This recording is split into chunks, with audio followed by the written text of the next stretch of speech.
Saya berada di Plaza Impres di hari megang hari ini pada tanggal 26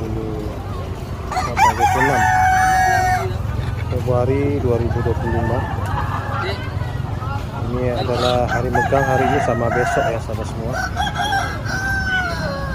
Ini hari ini sudah mulai banyak yang jualan ayam. Kita hari ini pilih ayam saja, ayam kampung.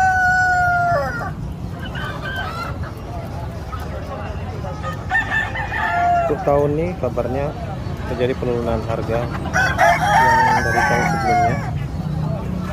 Daging kerbau itu atau daging sapi itu dibanderol seharga 170.000.